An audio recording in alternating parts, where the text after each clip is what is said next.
Jandira, que prazer te ter aqui, viu? Que Olha bom. só, você é uma das deputadas mais experientes do Rio de Janeiro, né? E no Rio, o Bolsonaro abriu uma vantagem que eu, por exemplo, não esperava, mas eu quero te ouvir, de aproximadamente 10% dos votos do Estado, e ganhou também por 100 mil votos na cidade do Rio, né? 127.292 votos, para ser mais preciso. Ganhou em cidades como Duque de Caxias, São Gonçalo, ganhou em várias cidades. Eu queria que você falasse um pouco desse cenário carioca, né, fluminense no caso, né? Que você está vendo, esse apoio do Cláudio Castro, se é algo que vai fazer diferença, porque na verdade ele já apoiava, né? Sim. Mas se você acha que ele vai entrar com tudo agora, e a chegada do Eduardo Paes, porque a gente só tem olhado o copo meio vazio, né, Jandira? O Castro, mas o Paes está chegando, e cá entre nós, eu queria também te ouvir a relações. Eu acho que o Paes entra na campanha olhando para a reeleição dele, porque Claro. se ele não fizer o Lula não equilibrar o jogo aí, ele é capaz de rodar na reeleição dele. Bom, vai primeiro agradecer o convite, Rovai, Dri. O quadro do Estado do Rio de Janeiro, Rovai, é um quadro especialmente diferenciado, né?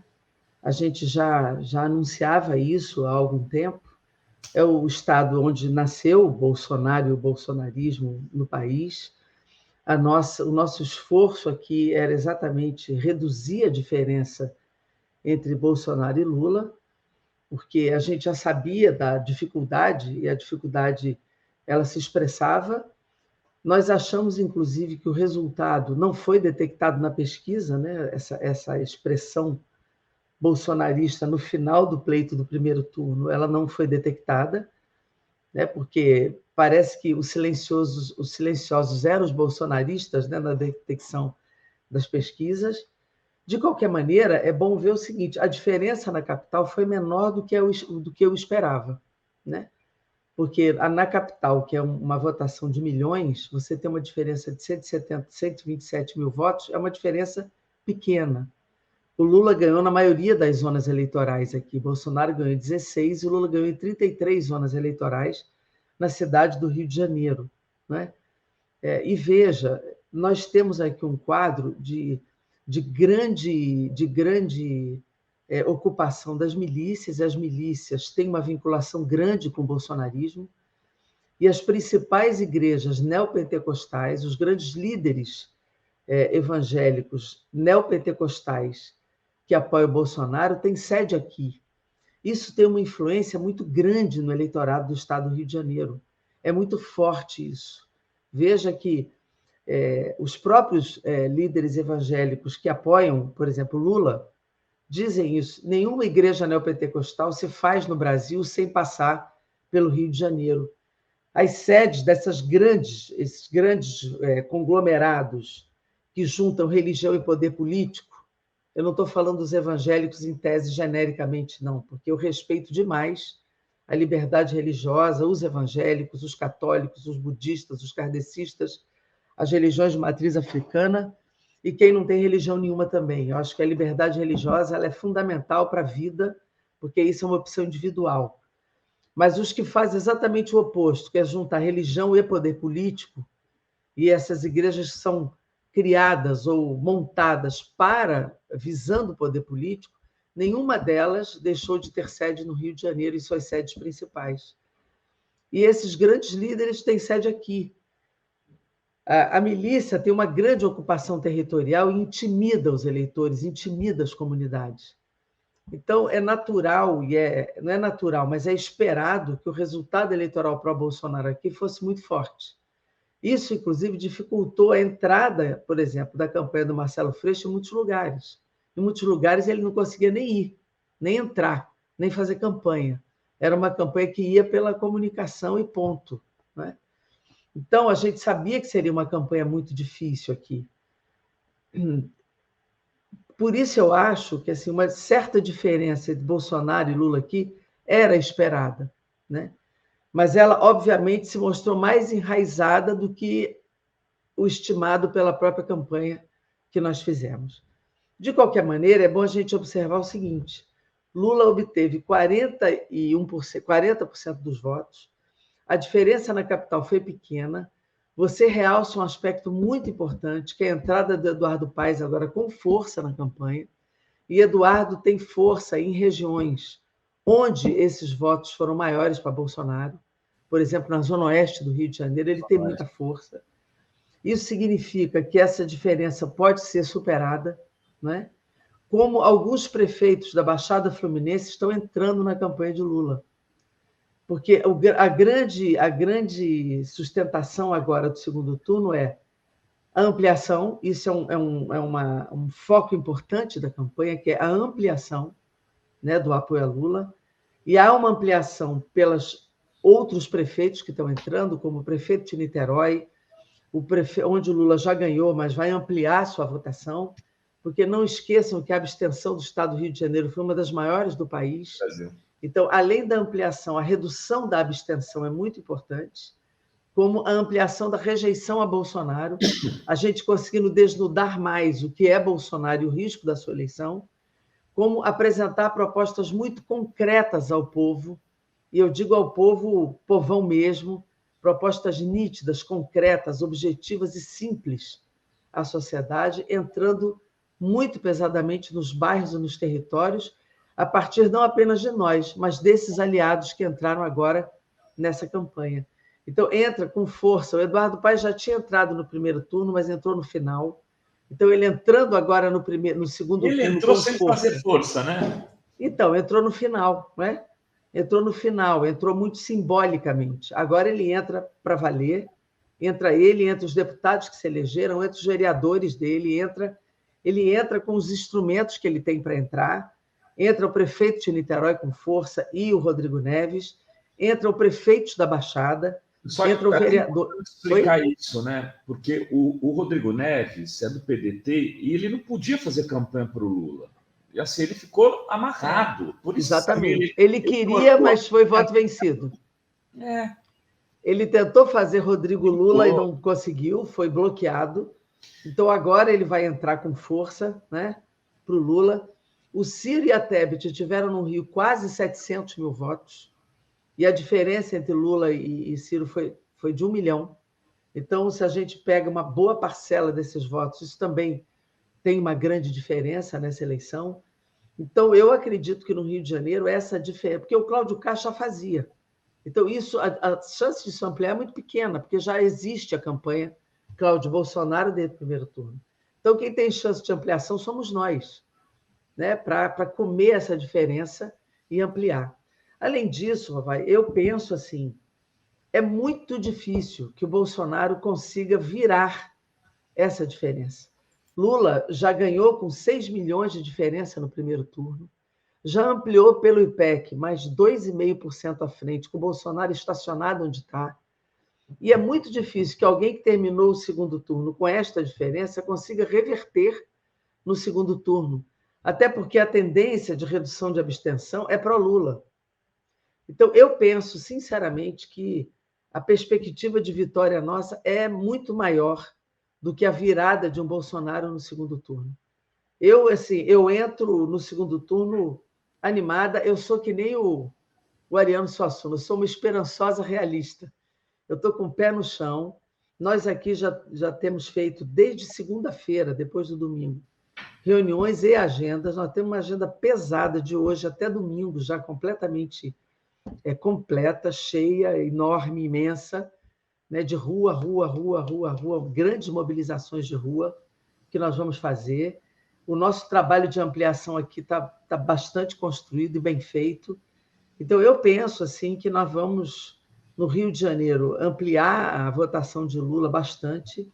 Lula deve vir aqui na terça-feira, já em Belford Roxo, na Baixada, com ampliação de votação aqui. Então, eu estou confiante de que no Rio de Janeiro a gente vai ampliar essa votação e reduzir bastante a diferença no segundo turno. O Cláudio Castro já anunciou que não vai falar contra Lula, até porque ele, como governador, está olhando da possibilidade de vitória do Lula e pensa nas relações posteriores dele como governador. Então, ele vai fazer a campanha de Bolsonaro, mas vai fazer uma campanha sem beligerância com Lula, pelo menos foi o que ele anunciou. E veja, Rofai, o Bolsonaro está se utilizando da máquina fortemente, antecipando recursos de 13º e ampliando, mas, ao mesmo tempo, ele comete crueldades absurdas com um campo muito sensível na sociedade, que foi agora a educação. Esse bloqueio que ele faz das verbas da educação para fechar a universidade, fechar institutos federais, nós acabamos de entrar com um projeto de decreto legislativo para anular esse decreto. Enviei para todos os reitores de universidades e institutos federais, porque nós vamos aumentar a pressão para anular esse decreto. Isso é tirar dinheiro das universidades e dos institutos para colocar no orçamento secreto para o segundo turno. Isso é algo assim, é indescritível o que ele está fazendo para tirar dinheiro público, para botar na campanha dele, para botar dinheiro para que as pessoas continuem fazendo campanha. Nós precisamos denunciar isso em altíssimo e bom som. Está havendo agora uma reunião extraordinária da Andifes, que são os reitores das universidades e institutos, para fazer pressão e fazer a denúncia aberta e ampla. É tirar dinheiro dos alunos, vai fechar a universidade, vai fechar o Instituto Federal, ainda antes do ano acabar, para botar dinheiro público. Isso é crime eleitoral na campanha. Nós acabamos de entrar com o PDL, o 344 de 2022, para anular este decreto, e a Câmara tem que se posicionar sobre isso. Nós vamos exigir que ponha na pauta. Não é possível. Isso aí, somando com o corte que já tinha sido feito em julho, dá mais de 2,3 bi do corte do dinheiro da educação. Isso é inacreditável, isso é algo inaceitável. Nós precisamos explodir com essa denúncia por todo o país. Nós não podemos aceitar uma coisa dessa.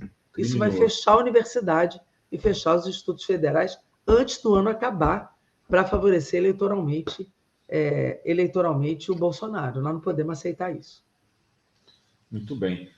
Dri, não sei se tem superchats, perguntas, sim. Você tem alguma pergunta para a Jandira? Tem a Lígia Figueiredo, sou do PCdoB e vivo em Maringá, sou fã da Jandira. Tem vários eleitores. Ei, Lígia. E tem aqui um superchat do José Cruz, ele que acho que você pode comentar. Divisão da esquerda no Rio, Alessandro Molon e Siciliano junto, mais que Romário, em 300 mil votos. Esse erro no Brasil todo, 5 senadores a menos, difícil. Aí eu emendo uma pergunta, como que você viu os novos deputados e senadores eleitos, como que você acha a sua análise da nova composição do Congresso? Eu acho que essa foi apesar de ter aumentado parlamentares importantes do nosso campo para o Congresso, eu acho que tem muita gente boa que se elegeu e que vai jogar um grande papel no Congresso Nacional. A gente viu, e também vimos derrotas importantes acontecerem de candidatos, né, que se colocaram no pleito e que podiam também piorar o nosso quadro, né, que foram derrotados. Por outro lado, nós vimos aí expressões simbólicas da extrema-direita serem eleitas, né? E isso é muito ruim para o Congresso, muito ruim. Aqui no Rio, essa divisão do nosso campo para o Senado, nós avisamos desde o início qual seria o resultado, era previsto que a divisão entre Molon e André ia dar no que deu. E deu, né? Deu em derrota. Isso a gente sabia, nós tentamos a todo custo que fosse uma candidatura única do nosso campo, mas nós não conseguimos esse feito, né? Lamentavelmente, essa divisão nos derrotou e levou a candidatura de Romário ao Congresso Nacional, a repetição, né? A reeleição de Romário para o Congresso Nacional. Pelo menos não deu nem Daniel Silveira, nem Clarissa Garotinho com castração química, nem Daniel Silveira pedindo AI-5, né? De qualquer maneira, eu acho que a gente não deve ter o sentimento de que o Lula não vai conseguir governar com esse Congresso. Isso não é verdade, né? A gente tem que parar de falar isso, porque se, ao mesmo tempo que você teve a eleição de um Moro, de um Dallagnol, de uma Rosângela e tal, mas também tem a eleição de grupos de PSDB, de União Brasil e tal, que são grupos com que se dialoga e que é possível. PSD, Cidadania, PSD, Cidadania, MDB. São bancadas, exatamente, são bancadas possíveis de diálogo e que podem compor votações importantes com um projeto que Lula vai apresentar. E Lula é um homem de diálogo e de conversas amplas, e eu acho que dá para fazer um projeto importante para o Brasil, dialogando com essas bancadas e com o trabalho que todos nós e todas nós vamos fazer para a reconstrução do país. Então, nós temos que parar com esse discurso, porque esse discurso é muito ruim, né? Esse discurso não nos ajuda, não constrói e não colabora, até porque ele não é verdadeiro. Lula vai conseguir governar, sim, com este Congresso. Claro, vai dar um pouco de trabalho com alguns segmentos, mas também nós elegemos senadores como Flávio Dino e outros que vão nos contribuir, nos ajudar também no Senado Federal. Então, a gente precisa compreender que a expressão da sociedade se revelou nessa eleição e o Congresso é a expressão do que a sociedade conseguiu apresentar, mas o Lula e nós todos lá temos capacidade de rearticular uma composição que seja possível de sustentar projetos importantes para o Brasil. Ô, Jandira, eu senti uma cutucadinha sua aí na hora que você estava fazendo a primeira fala. Você falou, vamos parar de fazer reunião e vamos fazer campanha. Você está achando que a campanha aí do Lula está muito concentrada nessas questões de articulação, e o Lula participando disso, quando ele, na verdade, deveria estar já na rua e deixa a articulação para os outros? Não, acho que a coordenação nacional do Lula está muito bem. Acho que a coordenação do Lula está muito bem, Lula está agindo corretamente. Acho que desde o primeiro turno ele compreendeu a necessidade da frente ampla, isso deu em Alckmin na vice, e Alckmin está jogando um papel importante na campanha. Eu acho que a articulação ampla, o Lula tem que participar, porque tem determinados segmentos que o Lula tem que fazer diretamente, como fez com o PDT, como fez com Simone Tebet, recebeu o PDT, hoje está recebendo o PSD, né, que quando o Kassab se diz neutro, ele libera nacionalmente o PSD para agir. Hoje o PSD do Rio está lá e outros parlamentares do Brasil inteiro estão com Lula, né? Hoje à tarde o Lula vai receber o PSD de vários estados do Brasil, isso é muito importante. O PSD elegeu uma bancada de 47 deputados e tem prefeitos, governadores e parlamentares do Brasil inteiro. É a segunda ou a primeira maior bancada do Senado, é o PSD e o MDB. Tem o presidente do Congresso Nacional. Então, o Lula tem que cumprir esse papel mesmo. O Lula tem que estar na ponta da articulação de ampliação e ele vai fazer agenda de rua. Ele já está com várias agendas pelo país marcadas. Eu acho que está agindo corretamente, é isso mesmo, né? Acho, inclusive, que a gente precisa fazer tudo isso que o Lula está fazendo. O que eu estou dizendo é que, às vezes, nos estados, a dúvida entre, como essa do Rio Grande do Sul, né?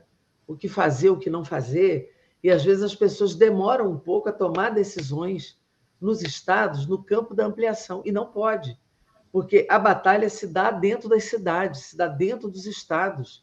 As pessoas moram nas cidades, então se você demora a tomar uma decisão, e isso acontece, a gente percebe isso em alguns estados, você demora a botar a campanha na rua. Então isso tem que acontecer e rápido, o tempo é muito curto. Não dá para a gente vacilar nisso, né? Então, às vezes, eu percebo dubiedades em alguns estados, dubiedade do que fazer com o governador, ou, às vezes, pegar um prefeito aliado, porque o prefeito... Por exemplo, às vezes, aqui o prefeito apoiou o Cláudio Castro, que apoia o Lula. E tem gente com milindre sobre isso. Não pode ter milindre. Vai apoiar o Lula? Venha para cá. O primeiro turno já acabou. A gente não pode ter dúvida sobre isso. Apoiou o Cláudio Castro, que apoia o Lula? Ótimo. Venha para cá. Venha para o nosso campo. Vamos fazer agora a campanha do Lula. A gente não pode se apegar a questões menores nesse momento. Apoiou o Cláudio no primeiro turno? Ok. Primeiro turno acabou. Segundo turno, todos os aliados que quiserem apoiar o Lula têm que estar conosco. Nós não podemos ter milindres e rejeição nenhuma a quem quer que seja nesse momento que queira apoiar o Lula. Essa é a minha opinião e é assim que a gente tem agido aqui no estado do Rio de Janeiro. Dri, eu queria fazer uma pergunta, não sei se eu...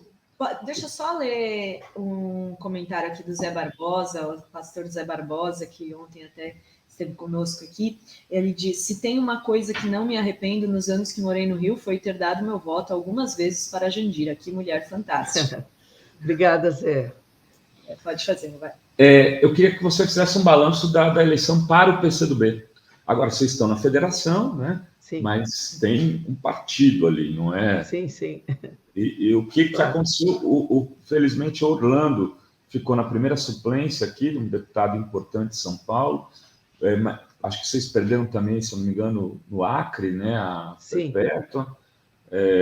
Enfim. Você veja, a federação foi uma vitória muito importante, inclusive para poder garantir que a cláusula de barreira que te tirou 6 partidos do Congresso e uns tantos outros não retirasse nem o Cidadania, nem Rede, nem PSOL, nem Nós, nem Cidadania, nem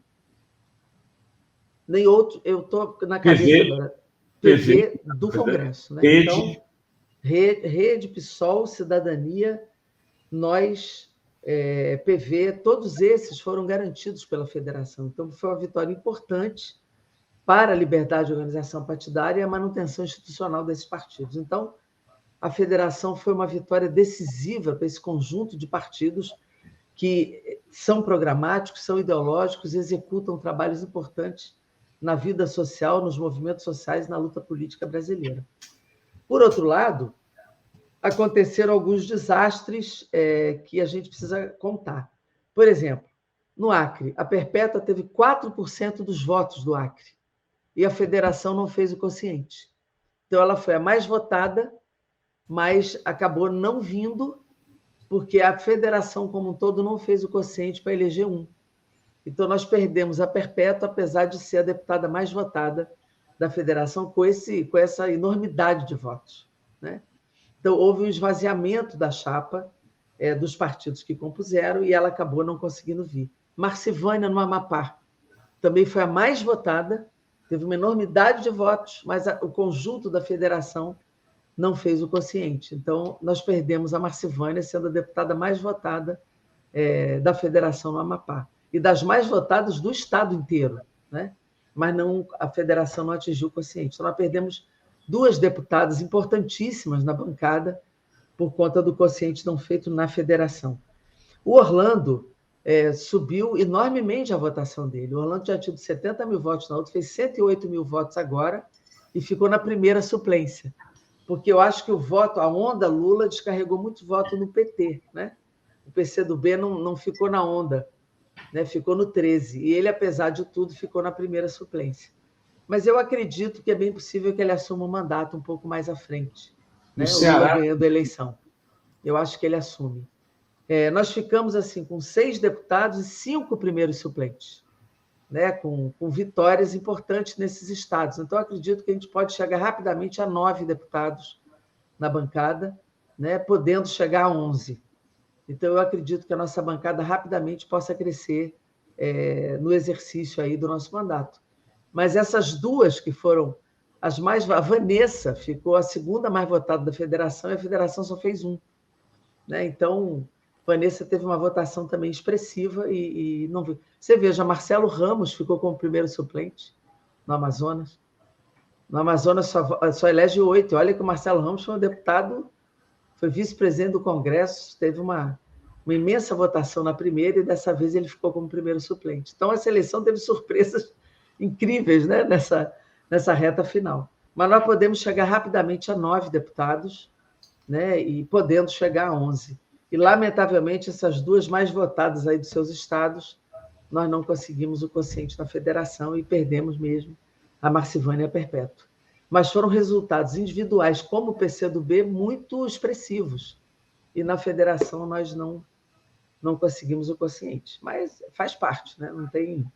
Não tem muito jeito. Mas, expressivamente, a votação individual de cada um do PCdoB foi muito grande.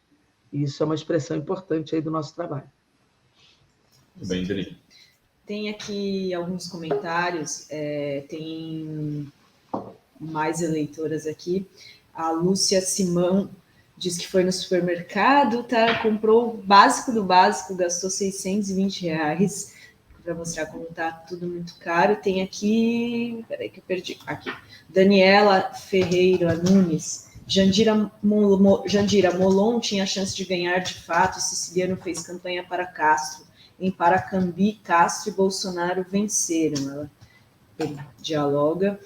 O Marcelo Matos diz, Jandira, vamos completar os finais de samba de sambas enredo. As finais de samba enredo, é. que está tendo os finais no Rio para definir. Exato. Aí, pera um pouquinho.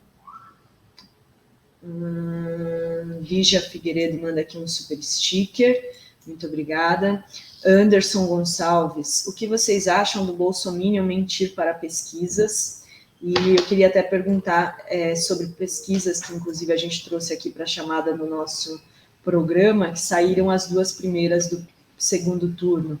E muita gente ficou desacreditada por conta da diferença que deu na votação do Bolsonaro no resultado, né, inesperado, segundo as pesquisas davam. Como que você vê essa questão das pesquisas e essas primeiras que saíram? Ontem, IPEC, com maior vantagem para Lula e Bolsonaro, e hoje a Poder 360 dá uma diferença menor, mas ainda assim dá o Lula na frente. Deixa eu só falar da questão... Olha o meu gato lá atrás. Aliás, o gato do meu filho. O Tasso aparece a vitrola e aqui aparece o gato do meu filho, aqui, o Simba. Está ali, ó. É lindo ele. Está aqui atrás na escada. Bom, primeiro, deixa eu só falar, essa questão de panfletar as finais das escolas de samba é uma ideia importante. Eu, que sou uma deputada ligada à cultura, a gente ontem fez uma grande reunião aqui da área da cultura, olhando a relação da cultura com a população mesmo, principalmente os territórios populares, não é? Porque a cultura tem uma relação muito grande com o povo, né? E é muito importante que a gente faça essa relação da arte, aquela música, né? Todo artista tem que ir onde o povo está, né? Então, a ideia é que as pessoas, esses formadores de opinião e essas formadoras de opinião, se relacionem diretamente com os territórios, com os bairros, com as praças públicas e com as áreas onde o povo está frequentando mesmo. Então, ontem nós trabalhamos muito essa possibilidade de agenda nas redes e nas ruas dessas e desses formadores de opinião. E a ideia das finais de escola de samba é uma ideia boa para a gente fazer, adesivar todo mundo, participar e trabalhar a campanha nessas áreas. Segundo, falaram aqui que o André fez campanha para o Castro, eu não concordo com isso. As pessoas carimbaram muito o André erradamente. Foi muito injusto o que fizeram com o André Siciliano aqui. O André é um cara que nunca abandonou o Lula, foi o candidato do Lula. O André teve uma postura muito firme nos momentos mais adversos que o Partido dos Trabalhadores passou, não é? E ele nunca saiu do PT e nunca abandonou o Lula. É importante que a gente diga isso, nem Lula nem Dilma. E o André, ele como presidente da Assembleia, ele se relacionou com o governador e se relacionou com todos os prefeitos. O que o André tinha era apoio de prefeitos que apoiavam o Cláudio Castro, como o Lula vai ter agora. Mas ele não fez campanha para o Cláudio Castro, isso não é verdade. Ele não fez campanha para o Cláudio Castro. É importante que a gente seja justo com ele, não é? E na questão aqui do Rio de Janeiro, também é bom que se diga que o acordo que existia era o PSB dar o candidato a governador, que era o Marcelo Freixo, e o PT dar o candidato ao Senado, que era o André Siciliano. Então, a ruptura do acordo não foi da parte do André e nem do Partido dos Trabalhadores. E quero dizer o seguinte, o voto do André Siciliano era um voto que dificilmente iria para o Molon. Agora, o voto do Molon iria para o André se a candidatura única fosse a do André. Então, na verdade, essa ruptura do acordo não partiu do André. Então, é bom a gente ser justo aqui nesse processo, porque é muito ruim a gente deixar essa imagem de que o André... Falaram que o André era miliciano, que o André fazia campanha contra o Lula. Isso não é correto a gente deixar prevalecer, porque não é justo com ele.